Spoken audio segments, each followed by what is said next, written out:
നല്ലതായിരുന്നു. ഫാമിലി ആയിട്ട് വന്ന് കാണാൻ പറ്റിയ പടം. കോമഡിയാ, എല്ലാവരും വന്ന് കാണണം. ഞാനായിരുന്നു.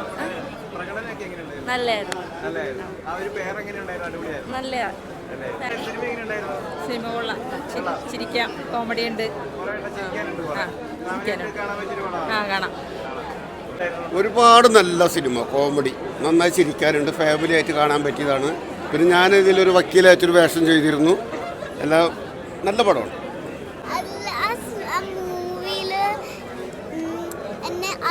ഡയറക്ടർ എന്നെ ഗ്രൂമർ ചെയ്ത ഡയറക്ടറായിരുന്നു. അപ്പോൾ നല്ല പാവമായിരുന്നു. അടുത്ത സെറ്റത്ത് എല്ലാവരും നല്ല പാവമായിരുന്നു.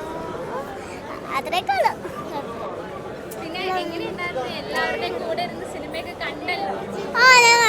നല്ല എൻ്റർടൈനിങ് ആയിട്ടുള്ളൊരു മൂവിയാണ്. എക്സൈറ്റ്മെൻറ്റ്, നല്ല ക്യൂരിയോസിറ്റി ആയിരുന്നു അതൊക്കെ കാണാൻ. നല്ല രസമായിരുന്നു.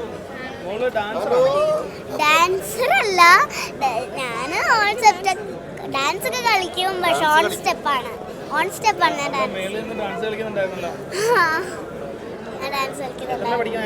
സെക്കൻഡ് സ്റ്റാൻഡേർഡിലാണ് പഠിക്കുന്നത്. Second standard. നല്ല സിനിമയാണ്, നല്ല സിനിമയാണ്. ഞാനിതിൽ ഒരു ചെറിയ വേഷം അഭിനയിച്ചിട്ടുണ്ട്. വളരെ നല്ല തമാശയുള്ള സിനിമയാണ്. രസമായിട്ട് ഇന്ന് കണ്ടിരിക്കാവുന്ന സിനിമയാണ്. നല്ല എൻ്റർടൈനറായിരുന്നു. അതെ അതെ അതെ അതെ അതെ നല്ല പടം, നല്ല പടം, നല്ല പടം, നല്ല പടം, നല്ല പടം. ഷാഫുദ്ദീൻ നമുക്കറിയാം, മറിമായം സ്ക്രിപ്റ്റ് റൈറ്റർ, അത് കൊണ്ടാണ് വന്നത്. പക്ഷേ ഈ ഫിലിം ഇത്രയും ബെസ്റ്റ് ആവുമെന്ന് വിചാരിച്ചില്ല. വളരെ നല്ല ഫിലിം.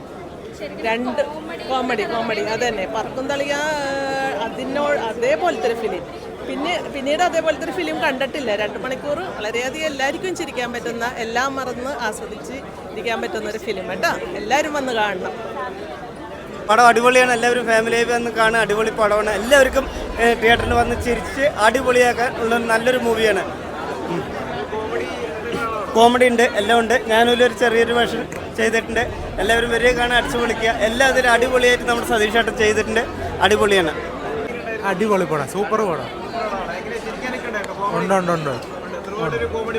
അതെ അതെ, ഫാമിലീസിനൊക്കെ ഇഷ്ടപ്പെടും. ഓക്കെ, നൈസ് മൂവിയായിരുന്നു. മൊത്തം കോമഡിയല്ല, സമാധാനത്തിലിരുന്ന് കാണാൻ പറ്റുന്ന ഒരു മൂവി. നല്ല അടിപൊളി പടമായിരുന്നു കേട്ടോ, പറയാതിരിക്കാൻ പറ്റില്ല. നല്ല കോമഡി, നല്ല എൻ്റർടൈൻമെൻറ്റ്. പിന്നെ നമ്മുടെ ഇന്ന് സമൂഹത്തിൽ നടക്കുന്ന കാര്യങ്ങളാണ് ഈ പറയുന്നത്. നമ്മൾ ശരിയാണ്, KSRTC സ്റ്റാൻഡിലൊക്കെ നടക്കുന്ന വളരെ കൃത്യമായ കാര്യമാണ്. അതവർ കോമഡി രൂപേണ പറഞ്ഞ് എല്ലാവർക്കും മനസ്സിലാക്കി ഗവൺമെൻറ്റിൻ്റെ കണ്ണ് തുറക്കാമെന്നുള്ളൂ. അപ്പോൾ ഇങ്ങനെയുള്ള സിനിമകൾ സമൂഹത്തിന് നല്ലൊരു കണ്ടൻറ്റ് തന്നെയാണ് കൊടുക്കുന്നത്. അപ്പോൾ നല്ല പടമാണ്. ഈ ടീമിന്, സതീഷ് തൻവിക്ക് നല്ലൊരു ആശംസ. അതിനകത്ത് പ്രവർത്തിച്ച എല്ലാവർക്കും, എൻ്റയർ ടീംസിന് ഇനി നല്ലൊരു സിനിമ വീണ്ടും അവരിൽ നിന്നുണ്ടാകട്ടെ ആശംസിക്കുന്നു. സൂപ്പർ പടം. നമ്മുടെ ആ ഒരു പൈസ നഷ്ടം വരത്തില്ല. ഞങ്ങൾ സമയം പോയത് അറിഞ്ഞില്ല. അത്ര നല്ല പടമായിരുന്നു.